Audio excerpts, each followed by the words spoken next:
You've got thousands of banks setting their own commercial rates. 4.1%, the consensus is it gets to 4.6. Kent Smetter's team at Wharton creates models that show how policy changes impact the federal budget. The most closely watched indicator of inflation in the US and consequently the world. That's all influenced, though, by the interest rate that the central bank sets.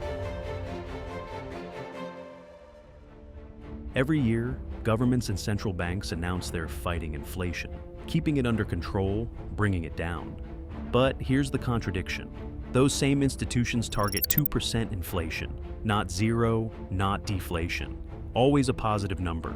Prices rise, your currency loses purchasing power, year after year. And this is treated as normal, even necessary. Why? Because the system actually needs inflation to function. Most people think inflation is a problem, something to minimize or eliminate. But in modern economies, a small, steady amount of inflation is considered healthy. Central banks don't aim for zero inflation. They aim for around 2% annually.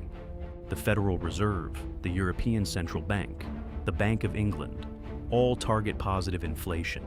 This isn't accidental, it's intentional. The system is designed to produce inflation, not prevent it. Understanding why requires looking at what inflation actually does to an economy.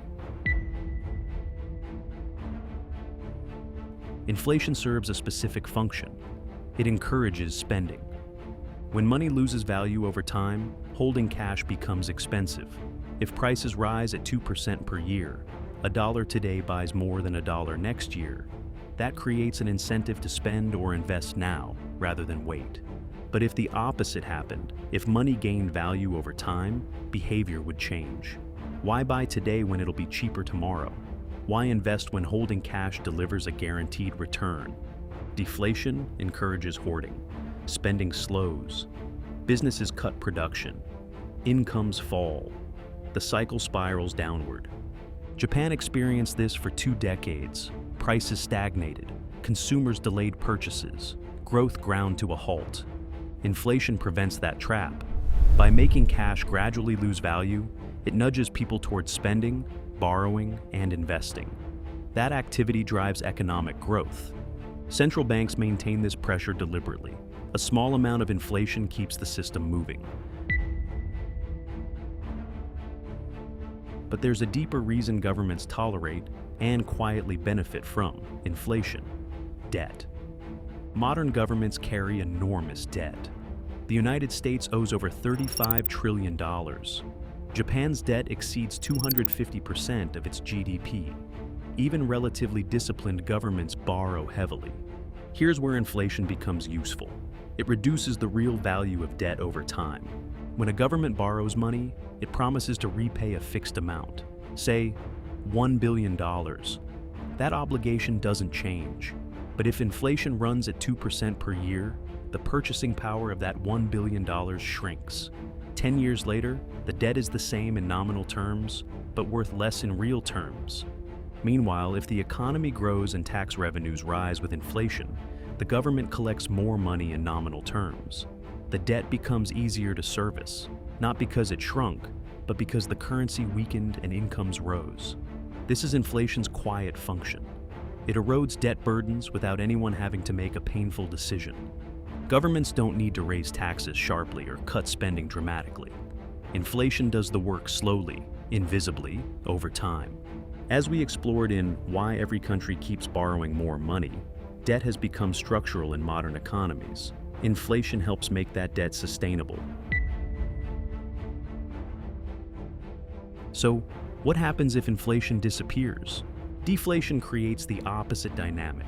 If prices fall, the real value of debt rises. You borrowed when dollars were worth less. You repay when they're worth more. For governments carrying trillions in debt, this is catastrophic. The debt burden grows while the economy contracts. For households and businesses, deflation makes all debt harder to repay. Defaults rise, credit dries up, investment collapses. Deflation sounds good. Lower prices, more purchasing power. But it freezes economic activity. Spending stops, growth stalls. the debt overhang becomes unbearable. This is why central banks fear deflation more than moderate inflation. So, who wins when inflation is built into the system? Borrowers benefit. Inflation reduces the real cost of debt over time. Asset owners benefit. Real estate and stocks tend to rise with inflation. Governments benefit. Their debt becomes more manageable. Who loses? Savers and fixed-income earners whose wages don't keep pace. As we covered in Why Your Money is Worth Less, inflation redistributes wealth quietly, favoring those positioned in assets and debt, penalizing those holding currency. Step back, and the pattern becomes clear. Modern economies are built on growth. Growth requires spending and investment. Spending and investment require credit. Credit creates debt. And debt needs inflation to remain sustainable. Inflation encourages spending. Spending drives growth. Growth supports debt. Debt funds more spending. And inflation keeps the cycle turning. Without inflation, the system risks deflation. Spending stops. Growth stalls. Debt becomes unbearable. Central banks understand this. That's why they target 2% inflation.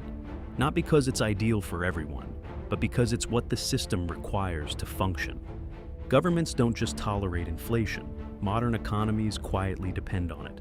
It encourages the spending that drives growth. It reduces the real burden of debt. It prevents the deflationary trap that can freeze economic activity.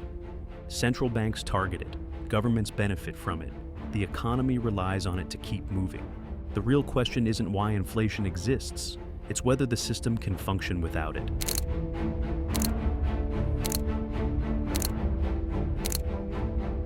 Thank you for watching, and we hope you enjoyed the video. If you're liking our content, please hit the like button and subscribe to the channel. We'll see you in the next one.